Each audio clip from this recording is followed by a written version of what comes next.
Because if you look at the Bobby McMann trade, and this one is the one that really got to me, I've always been a big Bobby McMann fan. I've talked about at the start of the year him scoring 25 goals. I thought he was going to do it this year. He's on pace for 26 goals. For me, I just see so many key attributes in terms of a really good hockey player. He's 6'3", he's fast. He can score goals. He can play on your second line. I believe he can play on your third line as well because he's good defensively. He's just a really good player. But the main thing for me is he's making such little money, $1.35 million at the trade deadline.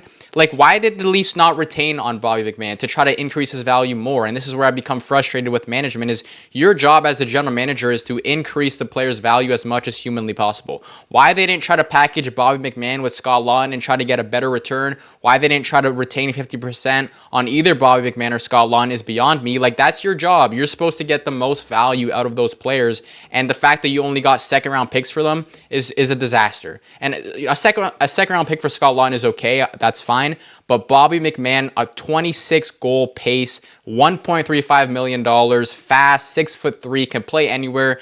Really, you're going to get the same return as Michael McCarron, who has 5 goals this year. You're going to get a worse return than Nick Dowd, who's a fourth-line center making double of what Bobby McMann is making. It doesn't even make any sense. So for me, the Bobby McMann trade is the one that really got to me. I think that, I would love to have Bobby McMann re-sign, in the offseason, but I think most Leaf fans loved him. I think it was the right move to still just get the second-round pick, but I think there should have been way greater value considering Michael McCarron got a second-round pick. Here's a pure fourth-liner. Nick Dowd got a second-round pick. He's a pure fourth-liner. Why is Bobby McMann only getting a second-round pick, and why are you not retaining salary? Why are you not packaging him to increase his value? You just kind of sold him, and you didn't really do the absolute best you could possibly can to get the best return on Bobby McMann. And this is where I'm going to turn to fans here, and some fans that are saying, well, what do you think? Brad Treliving just left better offers on the table? No, of course I don't think that. But the general manager's job is to get the best return possible at any given point. So if Brad Treliving retained on Bobby McMann and got a 26 goal score to below league minimum, it would have been fantastic. If he would have retained on Scott Laughton at 50%, got him to below league minimum or near that for a fourth liner, a good third liner potentially, like that would have had value. So for me, I think that obviously, Brad Treliving took the best offer, but let's not forget that it's the general manager's job to get the best offer possible. It's your job to create the most value within your player, to persuade other GMs that your player is the player that they should be paying for or potentially overpaying for.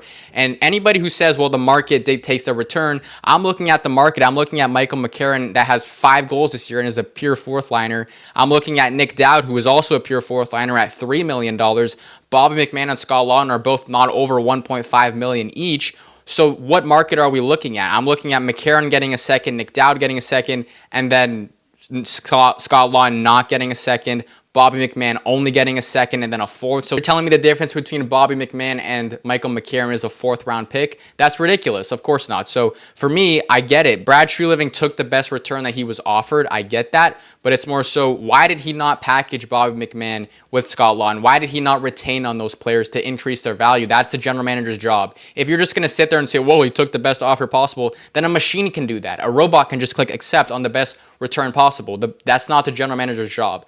The general manager's job is to increase the value as much as humanly possible on his players, on his assets, and Brad Treliving failed to do that. Why was Bobby McMann not getting salary retention? I have no idea. Why was Scott Laughton not getting salary retention? I have no idea. Those would have been 2 guys that would have been making around league minimum. You could have got way more. You could have packaged McMann with Oliver Ekman-Larsson and got another first-round pick. Like, it just doesn't make sense how the general manager of this team did not increase the value of his own assets.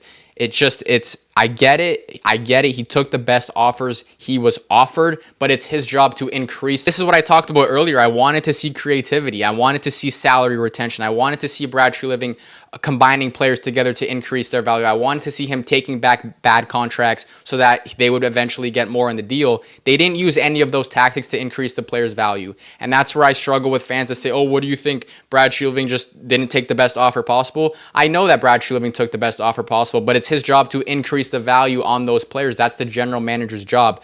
I just think that to be defending Brad Treliving is a joke at this point. He didn't use any tactics that would have made him look creative, smart, intelligent, nothing. He just took very baseline players, took them at the value that they had. He didn't compare, it's just, for me, I wasn't a fan of Brad Treliving's deadline. and I'm going to leave it at that.